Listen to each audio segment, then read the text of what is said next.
हुकूमत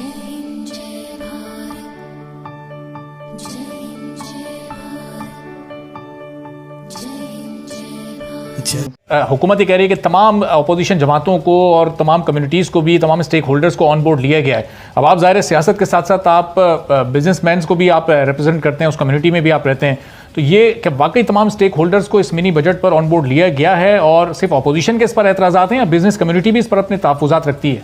नहीं जी, कोई अगर ऑन बोर्ड किसी जगह कोई बात हुई, मेरे नॉलेज में तो नहीं है कि प्रॉपरली इन्होंने जाके कोई चैम्बरों को या किसी एसोसिएशन को जाके रिप्रेजेंट किया, मैं नहीं समझता। और अगर हुई भी होगी, किसी से इनफॉर्मल टॉक हुई होगी तो उन्होंने बड़ी सख्त मुखालफत की होगी। कोई इसकी इन दो चीज़ों की कि पॉलिसी रेट का इतना बढ़ जाना और फिर हर चीज़ पे सेल टैक्स, उससे हमारी कास्ट बढ़ जाती है। हमारी जो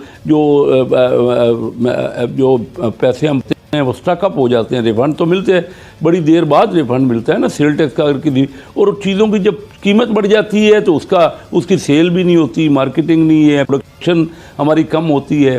तो ये एक बहुत बड़ा इम्पैक्ट हो रहा है। ये तो सीधी IMF के शराइत हैं।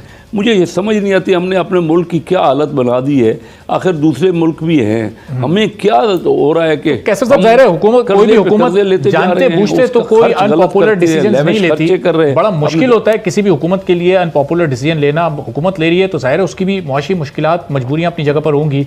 अब ऐसे में वो अपोजिशन जमातों से भी तजावीज़ भी मांग रहे हैं। फिर या तो आप लोग एज जमात, सियासी जमात के तौर पर आकर उनकी मदद करें, उनको कोई ऐसी तजवीज़ दें कि मईशत को इस्तेहकाम मिल सके, और अगर ऐसा नहीं होता तो फिर आप लोग बिजनेस कम्युनिटी और ये सियासी जमातें फिर किस तरह से अपना रद्द-ए-अमल ज़ाहिर करेंगी?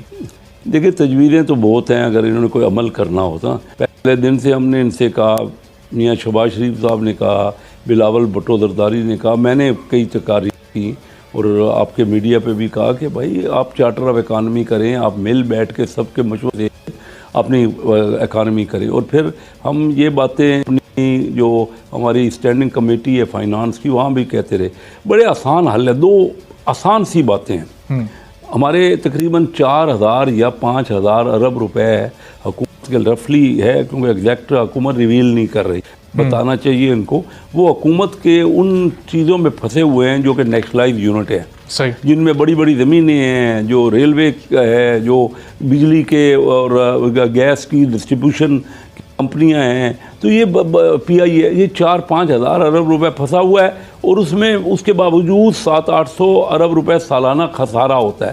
अगर उसको रोक दिया जाए या उसको प्रॉफिटेबल बनाया जाए, इतना पैसा लगा हुआ है, और या प्रॉफिटेबल अगर नहीं बन सकता तो उनको प्राइवेटाइज किया जाए, 700-800 अरब रुपए सालाना खसारा कम हो जाए। हल बता, बड़ा आसान। ठीक है, सारी हैं, अमल नहीं करना, हुकूमत अपोजिशन की तजावीज़ पर अमल नहीं करती। पहले जो हुकूमतें IMF के पास गई हैं, बिल्कुल गई है IMF के पास। ये दोनों हुकूमत पे, जिसको हमें चोर डाकू इमरान खान कहता है, इन दोनों हुकूमत के, जिस तरह आपने कहा कि अगर उनके कर्ज अगर आप देखें तो वो इतने नहीं है जितने इस इमरान खान के 3 साल की हुकूमत में लिए गए हैं। अब बात ये, कर्ज क्यों ले रहा है? क्या ये डेवलपमेंट कर रहा है? क्या ये नौकरियां दे रहा है? क्या ये मुफ्त घर दे रहा है? क्या ये जो है आवाम को सहूलतें दे रहा है? क्या ये महंगाई कम कर रहा है? क्या ये सब्सिडी दे रहा है पेट्रोल डीजल के ऊपर? क्या ये बिजली के ऊपर दे रहा है? आवाम तक तो ये नहीं पहुंच रहा है। IMF से कर्ज ले बात के लिए, भाई इससे अच्छा आप, जिस तरह भुट्टो साहब कहते थे कि घास खाएंगे लेकिन हम न्यूक्लियर ताकत बनेंगे, तो उन्होंने वो एक नारा लगाया था, रोटी कपड़ा पाकिस्तान। लोग आज तो रोटी कपड़ा जो है और मकान को तो छोड़े, लोग जो है वो खुदकुशियों पर मजबूर हो रहे हैं। आप मुझे बताएं, इमरान खान को लाया इसलिए गया था कि वो IMF के साथ डील करे, क्योंकि आज भी हमें हुकूमत की पेशकश की जा रही है, हम हुकूमत लेने के लिए तैयार नहीं है।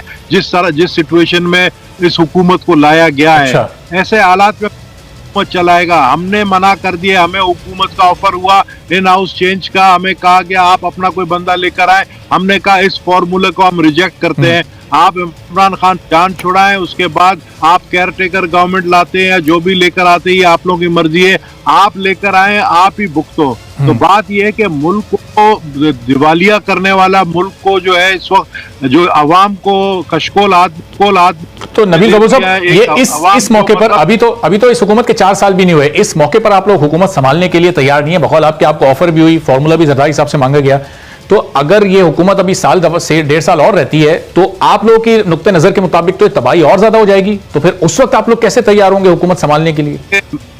हम इसलिए कह रहे हैं कि इस वक्त हालात ये है कि जो तरीकेकार, जिस तरीकेकार से ये हुकूमत लाई गई थी, उस तरीकेकार को तब्दील करें। सबसे पहले तो इस हुकूमत को ख़त्म करने में जो लोग लेकर आए हैं उसमें अपना किरदार अदा करें।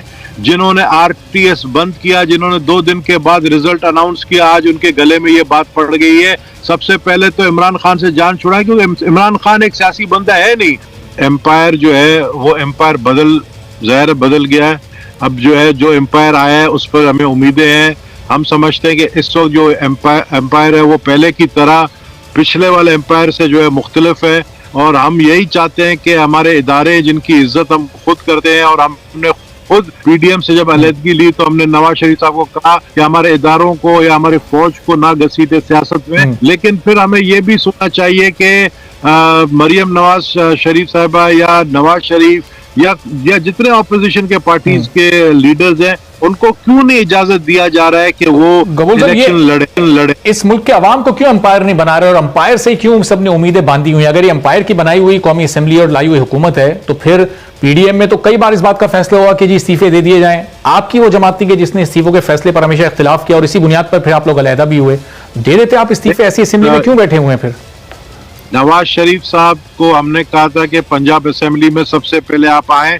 हम बोझदार को हटाने के लिए हमने जो है एक फॉर्मूला बनाया था, हमने बातचीत भी कर ली थी, तैयारी कर ली थी, और हमारे पास जितने वोट की जरूरत थी हमारे वो लोग भी मौजूद थे। हमने कहा था कि बोझदार को हटाएं, पहले पंजाब की हुकूमत जाएगी तो वफाक की हुकूमत जाएगी। लेकिन नवाज शरीफ साहब नहीं माने। उन्होंने पता नहीं किस बुनियाद पर जो है ये कहा कि हम नहीं चाहते बोझदार की हुकूमत जाए।